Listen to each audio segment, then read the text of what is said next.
I've been doing permaculture since about 2009. After graduating from Western Michigan University, I moved to the Bahamas to a research site where they were doing permaculture as a living high school / science field station. And that's where most of my experience has been in subtropical climate, permaculture, marine environment sort of stuff. I recently moved back to Michigan last year, so I've been back here about a year, and I'm starting my own farm and doing some permaculture consulting and work around Michigan, trying to promote it and get more people doing this because it's so important that we start regenerating and repairing our landscapes for ourselves, for our future. There's a lot of reasons why we need to start doing this stuff and do it fast. So moving right into it. So what I'm going to be talking about is what is permaculture. Can I get a show of hands? Who here has heard of permaculture before? All right, great. Talking to people who know what I'm going to be saying. How many people have taken a PDC course? All right, we got a couple. Great. So I guess I will not be as basic as I thought. If you guys have heard it before, I'll try to go a little more in depth. I'm going to talk a little bit about our energy situation. The last speaker spoke heavily on that, so I'm going to gloss through some of that, but just how it relates to our agriculture in particular and why that's an important factor. Water and soil are going to be the main focus of my talks because that's the foundation of everything. With permaculture, you start from the bottom up. You do make the least change for the most effect, and that usually involves starting right, doing your infrastructure from the ground up, and then we can get into growing plants and animals and all the really fun parts of it. So I'm going to talk quite a bit about that stuff, and I'm not actually going to really get into the agricultural side of permaculture too much. To me, that's kind of the side effect. There's so much that permaculture encompasses. Agriculture is but one part of that, and so a lot of people think permaculture is about gardening. It's not. It's about much, much more. Okay, so the word permaculture was coined by Bill Mollison. His first book, Permaculture 1, came out in 1978, so this is a relatively new field. And it's an ethical design science, so it's rooted in science, mainly ecology, and it's taking our knowledge of how systems interact with each other and looking at how do we ethically design our environment so that we're making everything that we need for our culture. So up here I've got a few things: food, fuel, medicine, energy, our buildings, our water, the interactions between people, our interactions with nature, how we manage our livestock. So permaculture pretty much encompasses everything that involves making a culture. So it could be called permanent culture or permanent agriculture. I've heard it both ways, and I think both kind of equally apply to it. So like I said, it's a lot more than just how do we grow food. And then one of the taglines that I really like with permaculture is we're looking to optimize things, not maximize things. So you guys get what I mean by that? In our current culture, we take one item and we look to how do we get the most X out of this system, like corn in a field. How do we grow the most corn we can possibly grow? That's not how permaculture would look at it. We would look at the whole field and say, how do we optimize everything that goes into that field to get an output of everything? So for example, you wouldn't grow as much corn as you could, but maybe you would grow corn and a windrow that had other things in it, and you're putting less energy into each system and getting an output from each system. So your inputs are less, your outputs may be less for each individual item, but overall your system is producing more or as much as if you were maximizing it. Does that make sense to everyone? Getting a few nods? Okay. And so the foundation of permaculture is the ethical side of it. We have a great power as humans. We can do lots of things. We don't have a whole lot of controls over how or why we do them, science being one of the main examples of that. With science, we can do anything, but we don't have a whole lot of restrictions on it. We don't apply it ethically in very many ways. So permaculture is looking at applying some ethics to our knowledge base and how do we interact with the rest of the world is what those ethics come out as. So we have care of Earth, take care of the home that we all float around in space on, take care of people, because we're all important to each other and for this whole system. A lot of times we think of ourselves as a destructive force, especially with our recent 150-year history of damaging things. But really, the people are equally important for regeneration and regrowth and rebuilding all of these systems, which is what I want to talk about. And then the share of surplus, or produce a yield.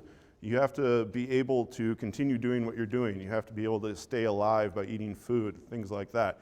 So you need to have a surplus in order to continue doing that. So part of this ties right back into our classic economic models. So as I mentioned a couple times already, it's really about our relationships. Permaculture is, like I said, rooted in ecology.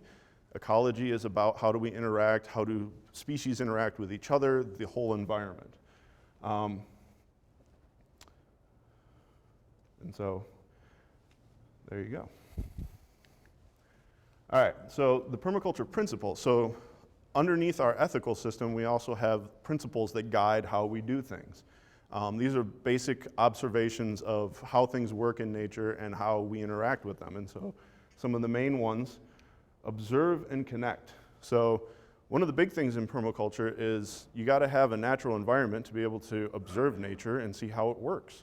Because most of our systems are going to be based on a natural system. Because nature knows how to do things better than we do, for the most part. We're very good at a few technical things, but as far as these big integrated systems, we don't understand them very well. There's been several studies, like the biodome studies, where we try to recreate an entire natural environment in a sealed dome, and it failed miserably because we don't understand it enough. We don't know what's behind all this. We just know it works. And so accepting the fact that we don't know everything is probably one of the big parts of understanding this. So we need to be able to observe nature, therefore we need to have some areas where we can do that at the very least. Use biological and renewable resources. This one's kind of a no-brainer. If you don't have a renewable resource, you can't do it into the future very long. That's why it's not renewable. And biological systems are by far the most resilient systems that we have. We can create a mechanical version of most of our biological systems, but really using plants and animals work the best. Does anyone know why? Any guesses? No? How about mechanical systems start breaking as soon as you make them? So, the moment you finish producing something, it's on its way to being broken in some fashion. That may be a day down the road, it may be 100 years down the road, but it will fail at some point if it's a mechanical man-made system. Biological systems, on the other hand, are the exact opposite of that.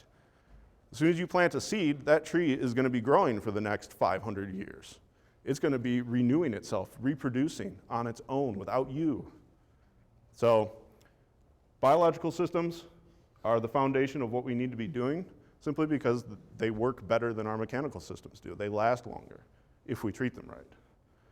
Catch, store, and recycle energy and materials. Again, fairly simple. We're looking at the biggest returns for the least amount of inputs. It's a lot easier to catch and store energy than it is to produce it. And recycling energy and materials, again, if you're not recycling it, it's a waste and it's going somewhere. Waste doesn't go away, it goes to a landfill and creates other problems. So recycling, nature doesn't waste anything, it recycles everything. We need to be doing the same thing. And each function is supported by multiple elements. That would be the stack effect, is another way to say that. So let's say you need water for your house to drink, right? Most of us only have one source of water at our houses. So what happens if the power goes out and our well pump doesn't work anymore? I know this winter at the least we've been out of power for 2 weeks out here, in 2 separate occasions, 1 week at a time. No water. So the way you would design around that for resiliency purposes is make multiple sources of water. So keep your well pump, but maybe also put in water storage. Maybe also do rainwater catchment. Maybe you would have a hand pump to back that up with, or a generator to back up the power for your well pump. There's a lot of different ways to do it, But having multiple avenues for everything that's essential in life is really what makes us resilient to these impacts and future changes that we're going to be dealing with. So that's another one for permaculture. And that goes with food too, if you think about it. Don't grow just one crop, right? If you have a crop failure, your farm is going to be broke that year, and you might lose your farm. So multiple elements for the same functions, or each element performs multiple functions is another way of saying that. So, and then I've already mentioned this one a couple of times, make the least change for the greatest effect. We're looking to influence really big, large systems that we don't necessarily understand to their fullest complexities. So nudge them. Don't just go in and bulldoze everything and redesign it from the ground up. Take what's there and modify it to make it do what we need for our own lives. Edge effect. Edge effect is a great one. This one really applies to the agricultural side of it. Does anyone know what edge effect is? A few people that have heard of it before. It's that zone between two areas. So like a forest and a field, for example. You know, a forest has its own species, a field has its own species, but really where you get the most interaction, the most biodiversity is the edge between the two. And that's called the edge effect. And so by increasing our edge effects, we can increase our yields. So if you take a field and break it up so it looks like a bunch of clearings in a forest, you have all of that surface area of those edges producing. And that's where a lot of the activity is. You get animals that like that zone, you get berries and plants and other things that grow between an edge, a forest and a field. In a forest, the biodiversity is fairly low comparatively. In a field, it's really low comparatively. You have a handful of species of grasses and maybe turkeys or pheasants that live out there, but not the type of biodiversity you would get. So we can use that to our advantage, design these systems so that you, again, minimal impact for maximum output. And then small scale and intensive systems. This one is just kind of a backlash against our large centralized systems of doing everything, which we only do because energy is cheap and easy to get at currently. That won't always be the case in the future.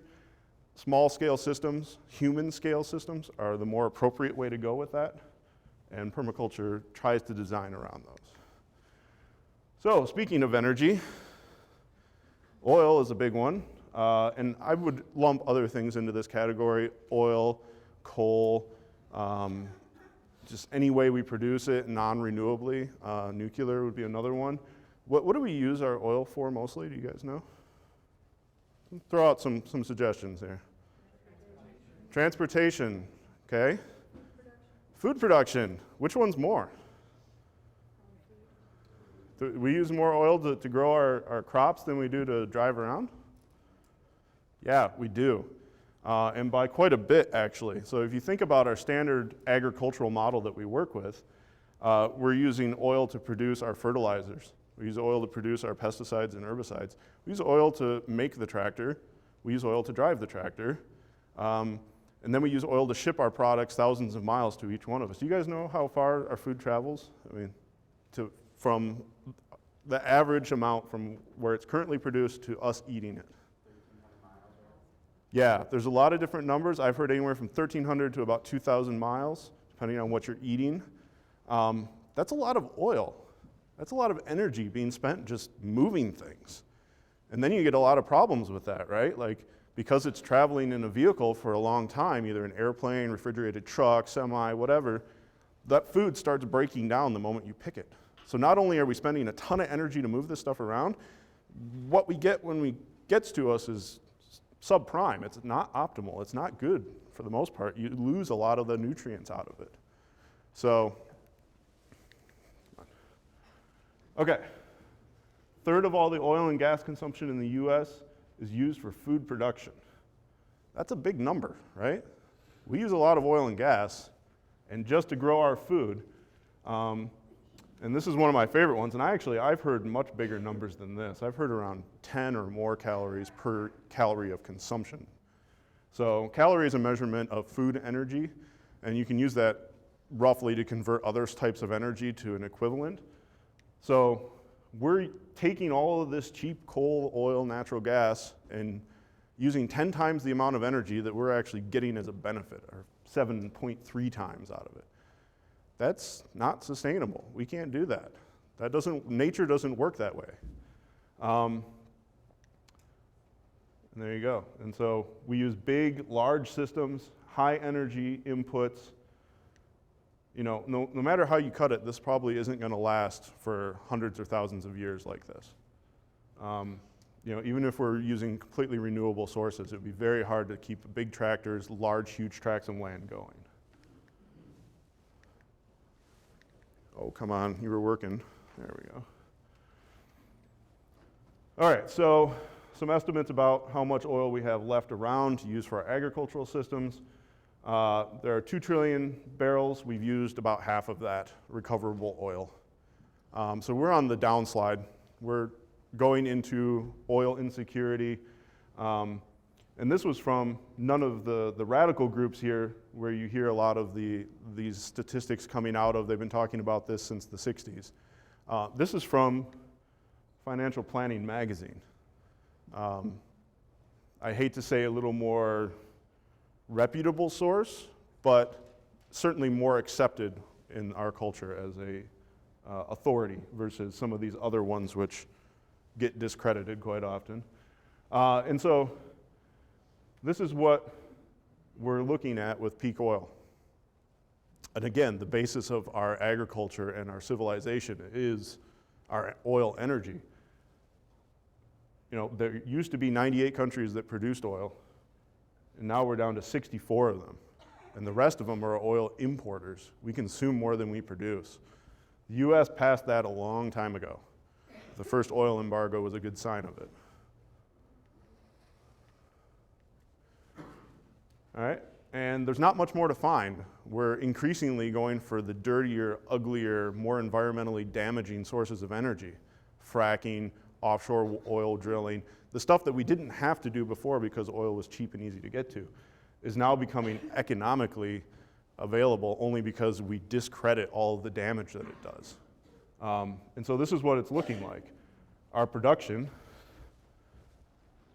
has pretty much leveled off, our discoveries are in decline, and our consumption is continuing to climb. When those lines cross, which they think may have crossed a year or two ago, the prices become very unstable, and we start doing stuff like this to supply our needs. So we need to move away from this. We can't continue doing this. There's tons of natural gas around, but do we really want to do this to get to it? And oil? I don't think so. We need to move forward a little more. So how do we do that? One way is to use less. That's the less bad model of things. That's the current paradigm for becoming green or sustainable. I don't really want to be sustainable. I don't know about you guys. Sustainable just means we keep going the way we are. I want it to actually get better. So one of the things that permaculture talks about is regeneration, actually improving the systems around us, making them more abundant, more available, not just continuing to do it less bad, which is kind of what this is about. And so there are alternatives. Instead of driving personal cars, we can actually produce a high-speed rail infrastructure in this country. That would be awesome. Solar and wind were talked about quite a bit. Bicycles. For the same effect, moving a person from their home to their work, you can build an entire train or you can build an entire electric car. How much energy and effort does it take to build a bicycle? Not much, and you get the same output for it. So when you start looking at how these systems work and what really makes sense from a low energy standpoint. So the other foundation of permaculture is going to be water. We spend a lot of time on water systems because water impacts basically everything else. You think about how we grow our food, we think about everything that goes on in our culture. We need water to live personally, and water is a very, very scarce resource, even more so than oil, I would say. So basic hydrology, you get the cycle of water raining high up in the hills, water coming down, and eventually discharging into a large body, either Lake Michigan, the Great Lakes, the ocean eventually is the sink for all of our water. And you think about water as a type of energy, right? Water up high on a surface up here has a lot of potential energy. And so we need to look at both ways of limiting that potential energy because it can be destructive, and also ways of using that energy while it's there to do work for us. So we don't have to produce energy to put it up there. It does it on its own. It's great. So the hydrologic cycle, again, real simple. The big part of it, though, is going to be the runoff and interception of water, and then also soil moisture and groundwater. Those are the parts that we really need to focus on because those are the most stable parts of the hydrologic cycle. And if you can stabilize them, then you can get consistent rains, you can have groundwater for your plants, your wells aren't drying up like the Ogallala Aquifer is doing. And so this is what it looked like before. Tree cover is great. It keeps the evaporation rates of water low, and the trees actually will seed their own clouds and create more rain for themselves. That's what the rainforest does. It's a pretty cool way of repairing the land is to just plant trees on it. Now, if we can plant trees that are also useful, double bonus, stacking of effects. So over here we had the original, and then now we have all these impervious surfaces, less trees. We're losing more water to evaporation. And then what we're not losing to evaporation from these big solar collectors like lawns and flat farm fields is running off of all these hard surfaces. And our current model is to get rid of that water as fast as we can. You know, put it in your gutter, runs to the downspout, it goes to the street and eventually down to the stream and into the ocean as quickly as we can make it happen. Got to get that water away from us because it's bad. It damages things when you have floods. Unfortunately, that mindset doesn't take into account the fact that you're actually encouraging floods by doing that. So everyone downstream from you has it worse than if you tried to actually manage your water in a more appropriate way. And that's just one benefit of it. So this is a drawing from P.A. Yeomans, a man out of Australia who coined the term keyline, talking about water storage and how to store water in a landscape and spread it around and use it so that it takes the longest amount of time to get from up here in the hills down to the rivers.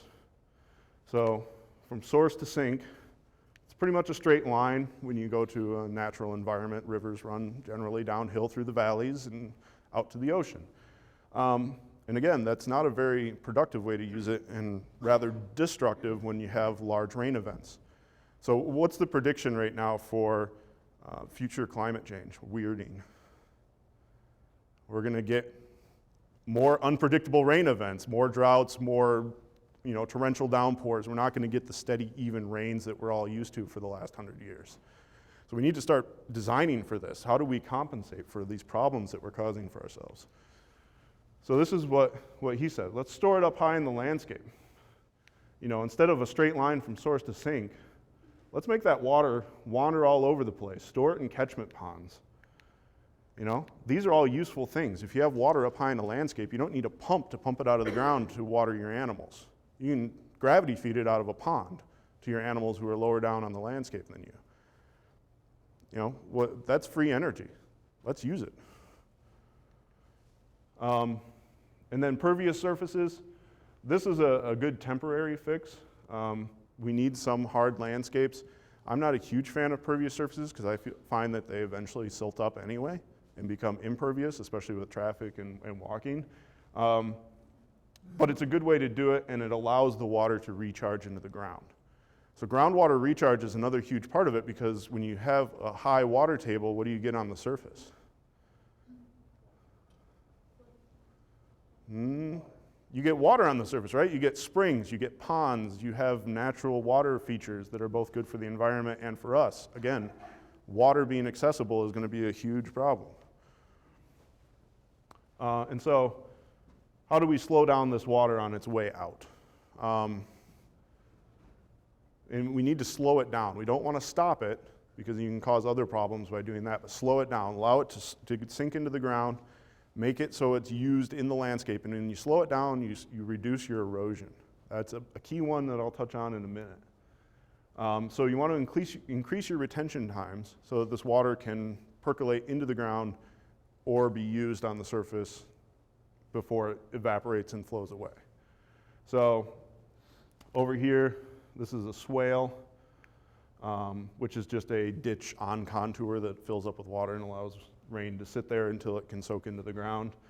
Living roofs, That's slowing the water down. It's not just sheeting off of your roof. These will absorb a significant amount of water before they start discharging it into your gutters. And it also filters everything. You run water through biological systems, it comes out cleaner than when it fell. Weird. We don't have to, put water treatment plants everywhere. So this is a design from a gentleman in Vermont, Whole Systems Design. His name is Ben Falk. He has a permaculture homestead farm in Vermont where he is growing rice, which is kind of an interesting idea for cold climate staple food crops. And this is one of his diagrams of how this works. So you take a hillside with trees on it, and we go through and we harvest all the timber off. Pretty common, especially in Vermont where he's at. Michigan, we've clear cut this entire state, 2 or 3 times now total. So this is a real common occurrence. And then the side effects from it you see all the time. You go and you cut all the trees, you get landslides, and all sorts of negative consequences to this. And so what he did is he went in and, let's say you want to put in a field, which is something we need to do to grow food, right? Controlled disturbances are a good thing if you manage them properly. And that's what we're talking about, is how do we do this the appropriate way. So you put a swale in on contour, which catches that sheet flow of water during heavy rain events. You plant your trees on that swale because that's a concentrated point of water now, right? Trees like a lot of water, especially during their establishment phase. The trees will grow better here, especially because you've disturbed a slight amount of soil. Notice you're not tilling the entire hillside out, which will just cause erosion. But the disturbance that you make in cutting the swale provides a great bed for planting your trees. And then your trees grow, and the swales will fill in with organic material because those low points act as traps for leaves and other blowing debris. And you have increased soil fertility, increased water retention, reduced runoff, reduced soil erosion. There's not really a negative to doing this. You spend a little bit of time and energy in the beginning, and this will last for hundreds of years. So, in our current model, every year we're out tilling and plowing and disking and spraying and fertilizing. Huge amount of energy input that only lasts for 1 year.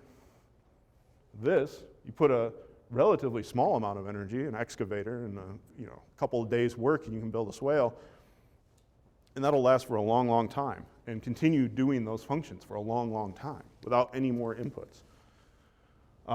Drip irrigation, again, this is kind of a techno fix for things. It's great for small scale.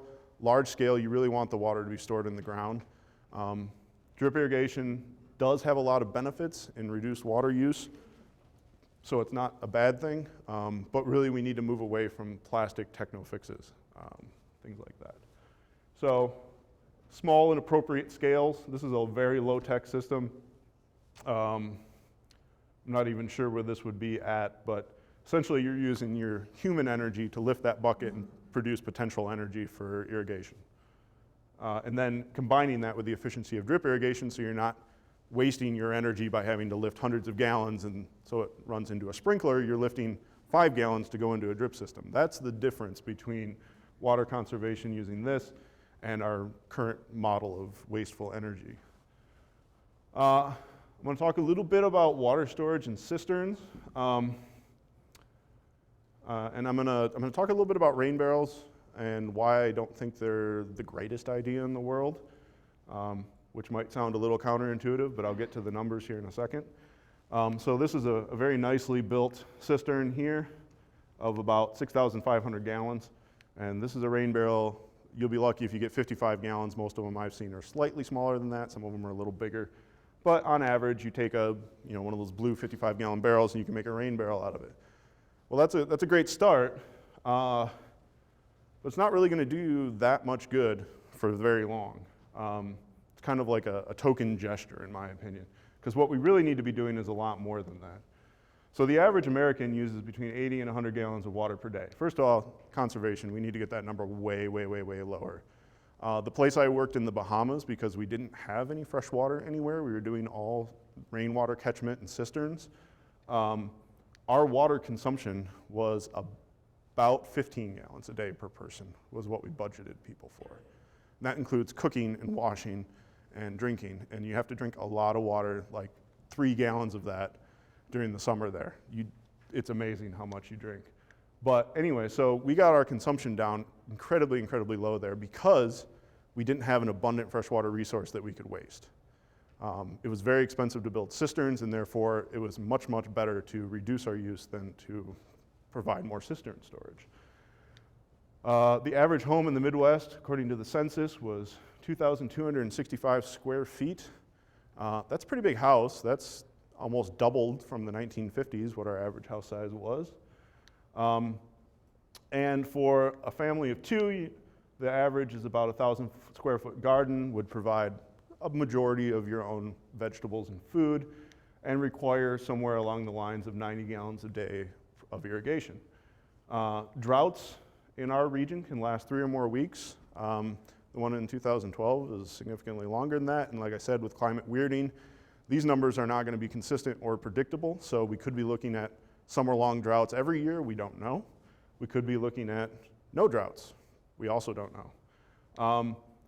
But chances are we're going to have a drought at some point, and we're going to need to water our vegetables, take showers, and consume water in order to survive that drought.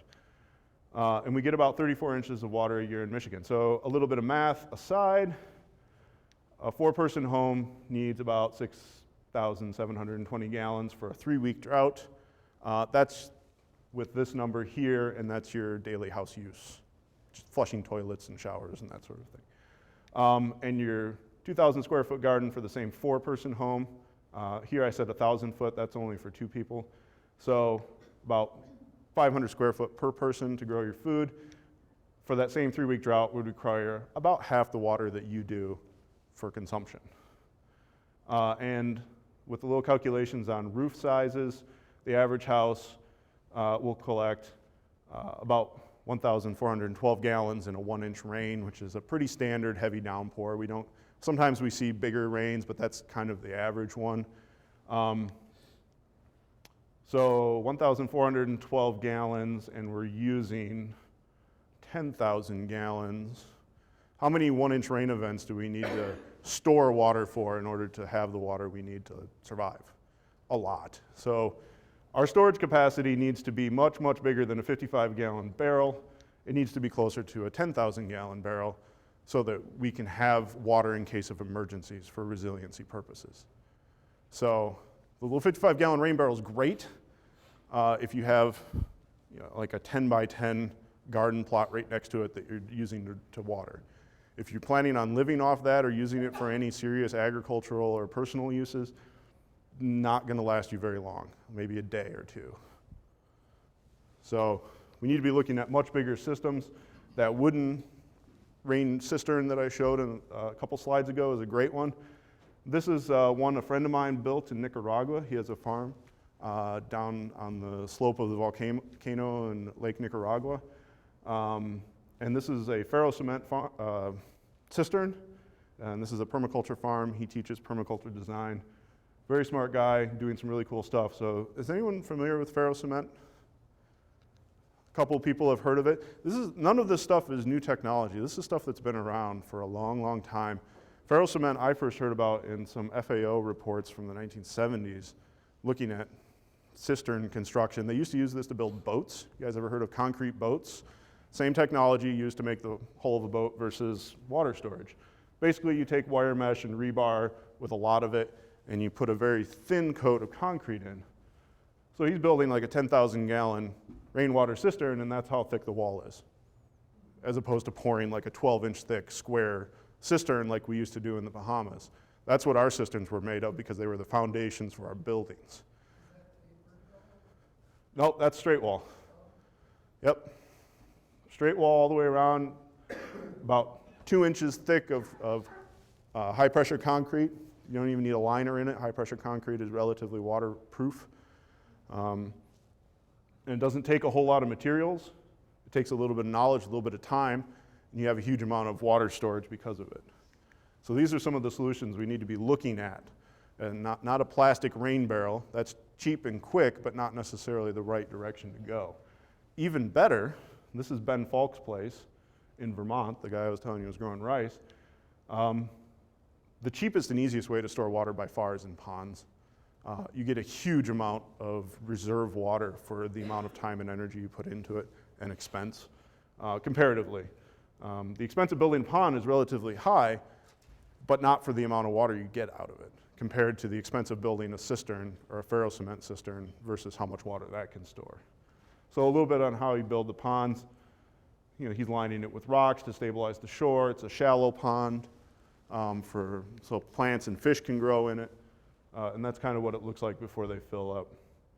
And so this is his farm. When we got hit with, what was it, Hurricane Sandy that came all the way up through Vermont and caused all that flooding a couple of years ago, I think it was Sandy, he basically had no water runoff from his farm. That hurricane filled his ponds for him. Thanks. I didn't contribute to any of the flooding in Vermont because of it. That's the power of intercepting these water flows, and then he had all that water to use for stuff. All right, move away from water a little bit, though it's tied into everything dealing with soil as well. How do we disturb our soils? Anyone? Tilling, digging for foundations.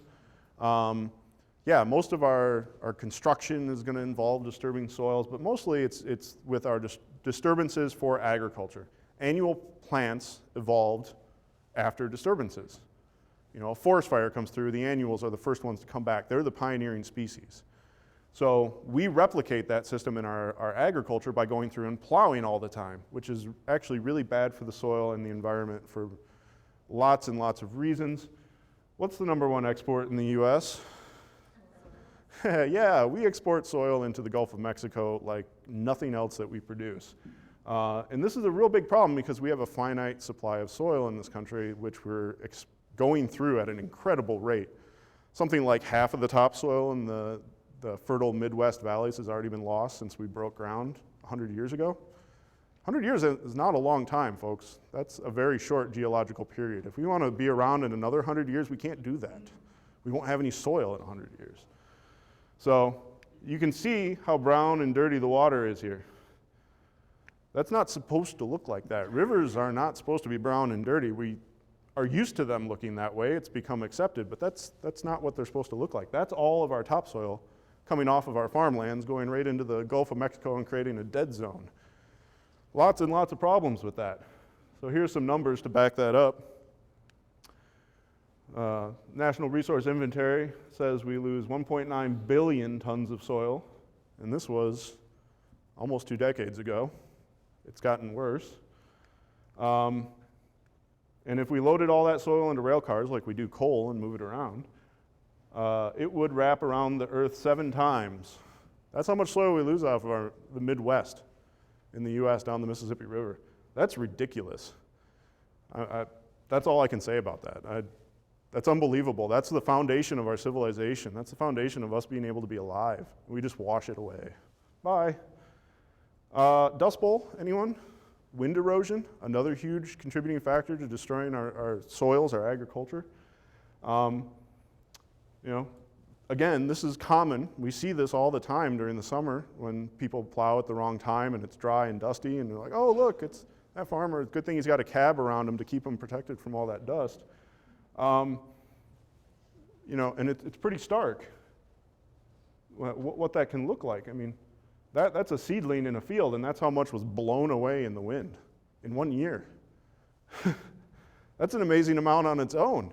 And that's not even including the water runoff on that. Now, I'm sure some of it is, but the estimate was 2 inches of soil blew away in Kansas during the droughted summer there in 95, 96. The equivalent of 263 tons of topsoil. It's a lot of energy. That's a lot of work. Like, what if we had to go out there and actually remove 263 tons from the topsoil of this place? It would take a lot of time and energy, but the wind did it for us for free because we didn't manage the field right. 6 semi-truck loads in 1 year. And so we need to minimize this. We got to stop these systems from self-destructing in this manner. Our management is a problem right now, and that's where a lot of our issues are coming from. So some of the ways permaculture would do this is riparian edges. This prevents soil from washing into rivers off of landscapes. There are a lot of programs to promote this, to replant buffer zones around things, to keep animals and cattle away from our water bodies because they destroy these edges and allow water to get washed away so quickly and easily. That can help. And what they're doing here is they've trenched and they're laying willow branches into the trenches so that those willows will all sucker up and create a very dense riparian edge around a river, something like that. And so any water washing away now has to go through all the roots of those willow trees and other plants that grow around it. The wind is protecting it. It's shading the river to prevent evaporation of the water before it can get anywhere. Check dams. I debated whether to put this one in the water section. And most of these are, like I said, intertide, interchangeable. Check dams, basically just rock piles that slow water going down a slope. They'll also trap silt behind them. So any material that the water is carrying will eventually build up. And what you'll end up with is something kind of like a terrace eventually. It's a very quick, or not quick, a long-term way, but a simple way of building terraces is to just allow the water to do the work for you. Gabions, I saw a ton of this in Costa Rica. They use this for stabilizing the mountainsides when they cut roads through. I don't see a whole lot of it being done here. We use concrete for a lot of these things because we have it, and we think it's the greatest material ever. But you know, taking natural rock in a wire basket and unskilled labor, you can build a retaining wall that essentially filters that water as it's coming off the hillside, allows the water to go through, but not the soil and other things. It's stabilizing the hill. Whereas if you use concrete, it doesn't allow the water through, and now you've got to build, you know, culverts and ditches to get the water to move away.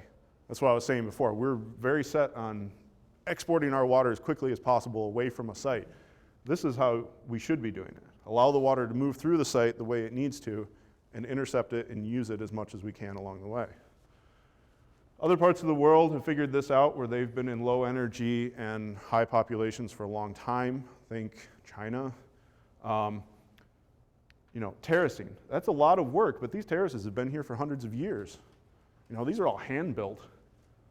You know, we could use a few gallons of diesel oil now to build these things for our, not only our grandkids' futures, but, you know, 5, 6 generations down. You know, how much is that worth? We discount the future incredibly, but, you know, they're still farming these sustainably for a long, long time. And this is how you do it in a hilly region where you don't have flat bottomlands to grow on. You make your own terraces, creates a flat spot, and this will actually infiltrate much more water than a hillside will, because each one of those flat spots acts as a sink. And so they're irrigating their lands, they're building soil, they're growing food sustainably, all with a little bit of infrastructure input. This is Chris Shanks' place in Nicaragua again, and he's putting in terraces right here. And he's doing his annual cropping on these terraces because the disturbance it requires to build it automatically provides your open land. And then it has such nice soil in here because, again, it acts as a trap. Debris below in there creates organic material all on its own instead of letting that all wash down the slope. All right, so we're losing soil at an incredible rate, but what we need to do is be building soil. We need to regenerate it. So how do we do that? We get technology that works better. There we go. So some of the technologies that permaculture uses, we borrow from a lot of different places in the world. We basically look at whatever works and kind of incorporate it. And so this one, hugelkulturs, comes out of, the term was coined by Sepp Holzer in Austria. And basically, hugelkultur translates into log mound. And so what he does, he puts down, when he has to clear a hillside to plant, he puts the trees down, big ones on the bottom, progressively small ones over top, take the soil that you dug out, put it back on top, and now you've got a 3-dimensional space. And it creates a bunch of microclimates for him to grow stuff in. So he's growing citrus at, I don't know, I think it's like 3,000 feet or something in the hills of Austria. What? Because these mounds, when they start breaking down, will release heat, which creates a microclimate. He's using it to block the wind so that the trees can grow up in between here, because his biggest problem, being on a tall exposed mountainside, is wind. And you know, the heat generated on both sides, the protection from the wind, creates a warm microclimate. It's putting rocks in here that heat up in the sun. He's able to grow stuff that no one else can. He's above the traditional cropping line in Austria. Nobody else has farms up there because it's all pine trees and they don't think anything will grow. But he's doing it very successfully and has been for 30 plus years. So this is a technology that we can use to create soil, because when this mound is done decomposing after about 7 to 10 years, depending on what wood you put in there, you're left with a pile of soil. That's how we build soil. So that's one of the great ways of doing it. And the other benefit of this is, how much acreage do you have on a flat piece of property here? Like, let's talk surface area for a quick second. So, and how much surface area do you have like this? More? Less? A lot more. Yeah, like 50% more. So you can actually grow more food simply because you have more space available for the trees. And then you can start layering vertically. You know, you have trees, you have annual crops, you have bushes, you have shrubs. You start using the three-dimensional space above your farm to intercept as much light and as much energy as you can. And that's what I'm talking about, optimizing. We're not maximizing the growth of any one thing, we're optimizing the entire site to produce food, to produce our energy, to produce our water, our medicines. Mulching, great one, underused, underappreciated. This does so many things for your soil, it's unbelievable. Like, in one step, you can prevent water runoff, soil compaction, evaporation. You can build soil microorganisms, worms, all the little critters in there, just by doing one thing. That's pretty amazing. Like half a dozen benefits just by, and this is leaves.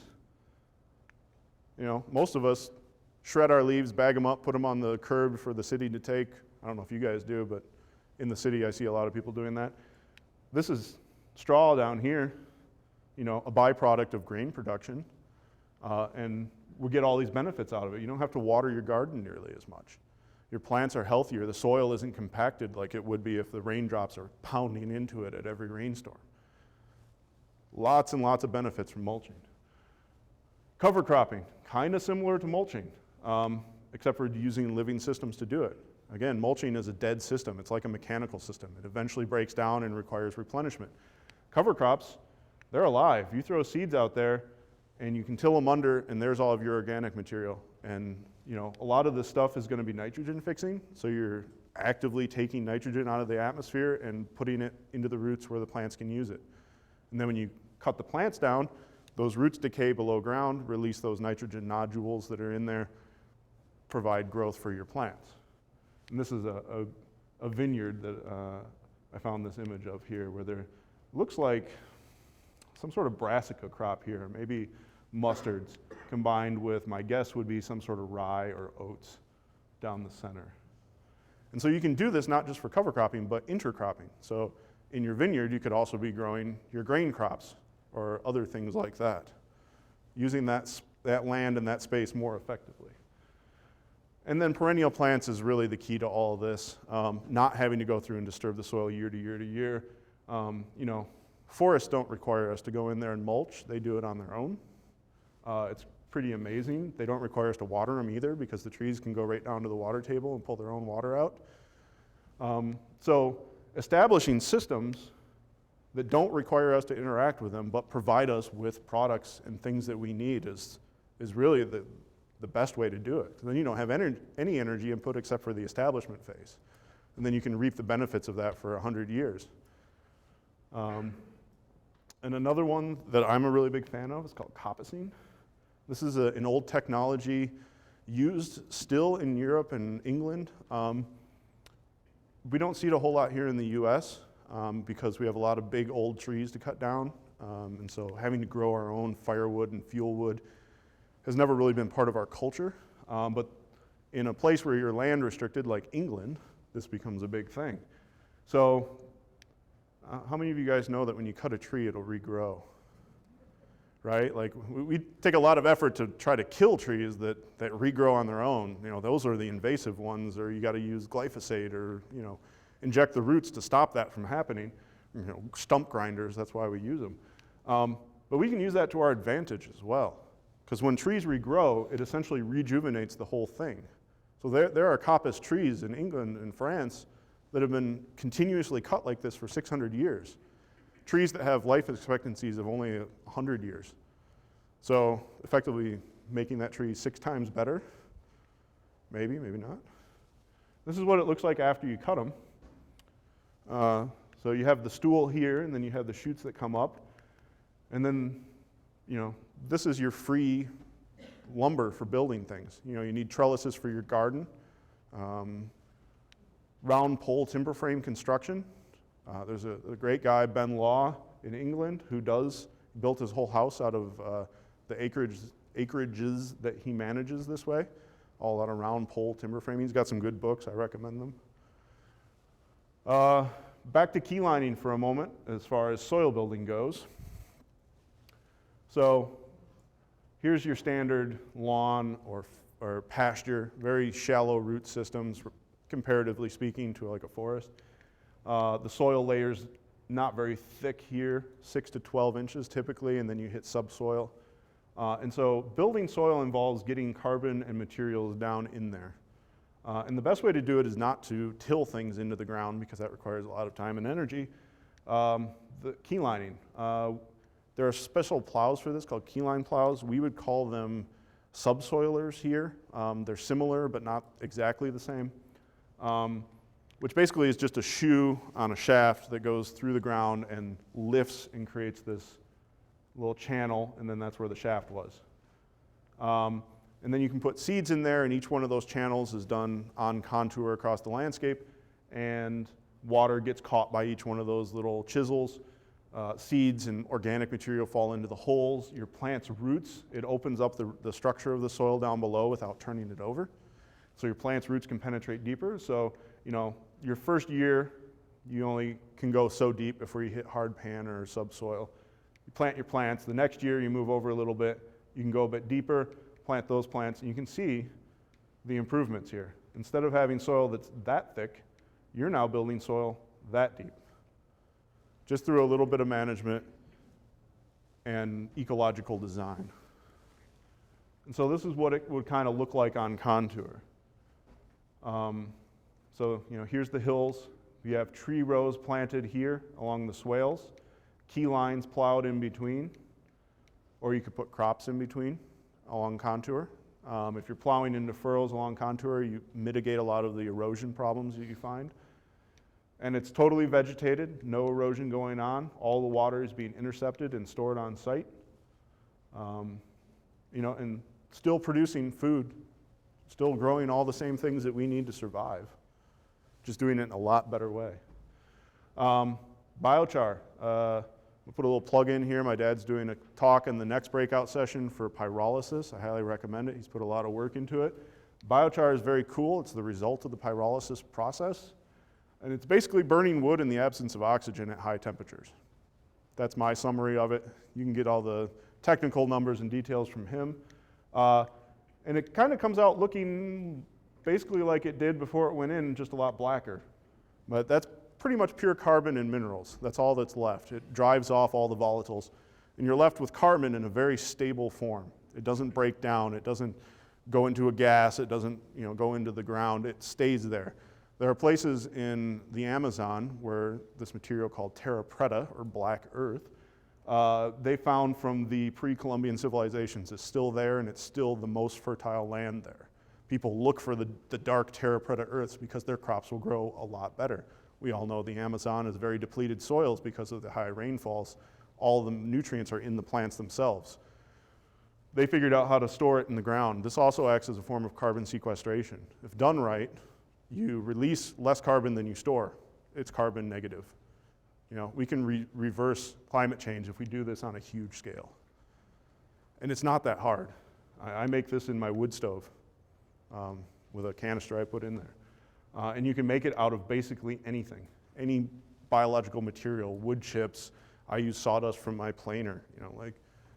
It's very simple. And what it does in the soil is biochar locks up carbon, it stores water, sequesters CO2, neutralizes your soils, brings it back into the 7 pH balance.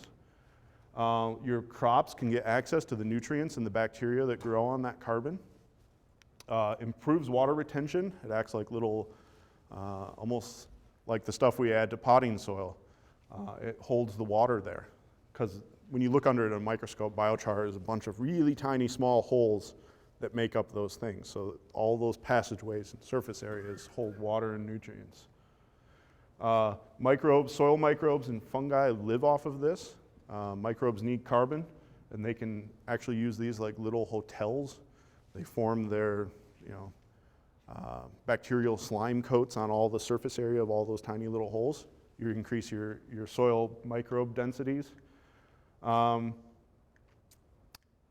with composting and odors. You can put biochar into your compost pile. It makes it so it doesn't smell.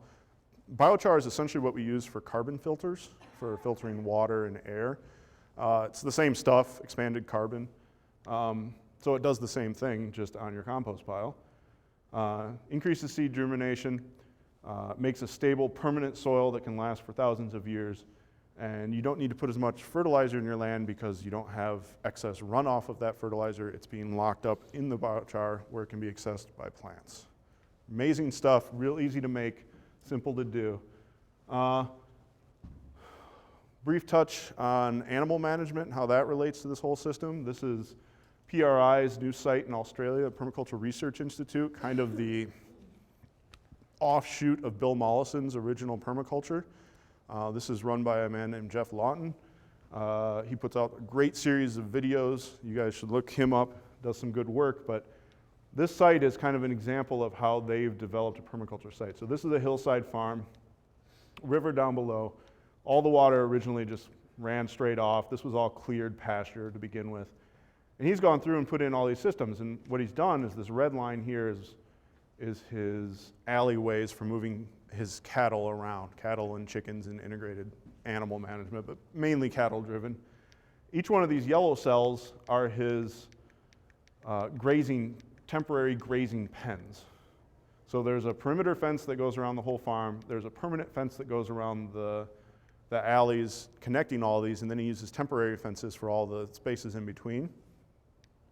And the animals are only on each one of these plots for a couple of days at most. And so you're out there moving them from plot to plot to plot. And what you're doing is you're mimicking the natural predator-prey relationship that used to drive, the bison herds here in the U.S. The bison would stay together, moving constantly to avoid the predators. We need to replicate that to get the same effect out of our cattle so they're not destroying the land. I mean, think of the prairies when Europeans first made landfall here. They were meters thick in soil. That's because of the movement patterns of the bison. They were the keystone species. They're the ones that created that. And so to build soil, we can replicate that using animals to do the same work for us. And so as you move the animals, they eat the grass down. When you cut the pasture down like that, you're leaving enough. They only graze them down to about 8 inches. These pastures are 4 feet tall when you put the animals in there. So they're eating the top growth. The roots die back down below. That adds organic material to the soil below. The animals are depositing their manure and fertilizer on the surface, but not in such high concentrations that it's toxic. And they're spreading it for you. You don't even have to shovel the manure. It's great. All you got to do is move them around. And once you get your animals trained, they get used to moving and they kind of do it automatically. So hopefully I'm going to get my hands on this system. I'm trying to convince my dad that our grass-fed beef should be managed in such a way. And so that's a really powerful way to build soil and really great. And so to kind of sum up what I was just talking about, we're going to go back to a couple slides here. We've consumed half of our topsoil, half of our oil, half of our rainforest worldwide, a third of the natural gas, and a third of the coal. And incidentally with these two, we can't burn all of our natural gas and oil and coal because our planet would be completely uninhabitable if we did.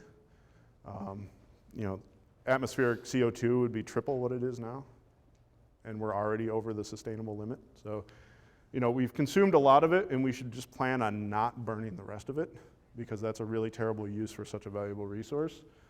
And then we need to conserve our forest cover, because it does so many things, and our topsoil, because it does so many things. It's the basis of our civilizations, really. How many people have read Jared Diamond's Collapse? Okay. A couple of you have. The basic thesis of his book is that when you destroy your agriculture, your civilization fails and collapses. And we see this over and over again throughout the world. You have a question? Just a statement. Yeah. It's interesting enough, in his book, he mentions Japan, which has conserved their I believe he mentions Japan because they were able to reverse the trend that they were heading towards. At one point, they had deforested most of the islands, and they started experiencing a lot of these problems because of it. And he makes a case study out of them because they were able to go through and reforest, and they actually actively manage their forests now because they learned from that event. We haven't learned that yet. We haven't gotten to the point where we've destroyed everything. I'd like to not get there. I'd like to learn before it happens, personally. We can look at all sorts of places. Easter Island, famous example. You guys have all heard of it. The main reason why nobody was on Easter Island when they made landfall there is because that civilization failed, because they cut down every tree. It's hard to live in a place without trees. You know, we think we eat annual crops, but really the trees do all the work for us. So back to the ethics. Care of the earth, we got to take care of these systems. We can't keep washing them away. Care of people, you know, people have to eat, we have to have energy. We got to figure out how can we live with the earth and make all of these other resources and things that we need in a way that doesn't destroy things. And then surplus, you know, we can still grow our crops. We can still raise cattle at the scales that we're doing questionably, but still able to do it. And surplus involves everything: energy, water, food, all the stuff that we need for a civilization. We can do this without destroying our environment and our relationships to everything. So we just need to recognize these relationships and learn how to work within them instead of pushing them all out of the way using lots of oil energy to do it, which is our current model. And so you saw on a lot of those slides, you know, observe and connect. How were the prairies made? We looked at how the natural prairie soils were formed and said, well, can we model a system that's human managed after that and actually accelerate soil production that way? We can with mop grazing. You know, that's why we need to have natural systems to look at for that example. Biological systems, catch and store energy and materials. A lot of that's with water. Water is a huge energy sink, and if we can keep it on the land, the materials stay there, the energy stays there, and we can use it. So there's that. And so this is Mr. Mollison. He's basically retired now, still around, I think, but entertaining character. He was originally trained as an ecologist in Australia and Tasmania, and was in the university system and said, you know, what we're learning, this is not right. This isn't going to save us. This isn't helping. It's, you know, our current agriculture research is what's destroying the world. So that's why he wrote Permaculture and the Design. Are we pretty much done? Yep. Perfect. So if anyone has any further questions, feel free to raise your hand or come find me later. We have a booth out there, and come chat, grab my ear then. Thank you.